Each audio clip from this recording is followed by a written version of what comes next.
ప్రపంచ మహిళా చెస్ ఛాంపియన్గా దివ్యా దేశ్ముఖ్ విజయం సాధించారు.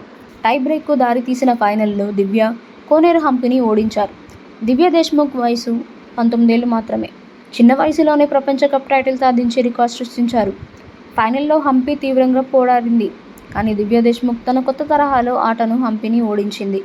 ఫైనల్లో గెలవడం ద్వారా దివ్య గ్రాండ్ మాస్టర్ టైటిల్ను డైరెక్ట్గా సాధించినట్లే అయింది. గ్రాండ్ మాస్టర్ టైటిల్ను సాధించడానికి ఒక ఆటగాడు 3 నార్మల్ను 2500 రేటింగ్ను సాధించాలి. దివ్య ఫిడే మహిళా వరల్డ్ కప్ గెలుచుకోవడం ద్వారా డైరెక్ట్ టైటిల్ సాధించారు. ఇది ఆమెను కోనేరు హంపి, హారిక ద్రోణవల్లి, వైశాలి తర్వాత భారతదేశం 4వ మహిళా గ్రాండ్ మాస్టర్గా నిలిచేలా చేస్తుంది. ఫిడే నిబంధనల ప్రకారం 3 నార్మాలు 2500 రేటింగ్ అవసరాన్ని దాటవేసింది. దివ్య ఆక్రమణాత్మక, టాక్టికల్ చెస్ ఆడడంలో మంచి నైపుణ్యం సాధించారు.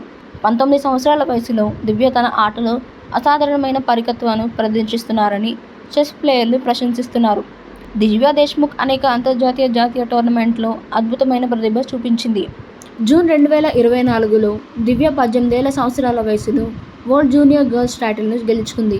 కోనేరు హంపి, హారిక ద్రోణవల్లి, సౌమ్య స్వామినాథన్ తర్వాత ఈ టైటిల్ గెలిచిన 4వ భారతీయ చెస్ ప్లేయర్గా నిలిచారు.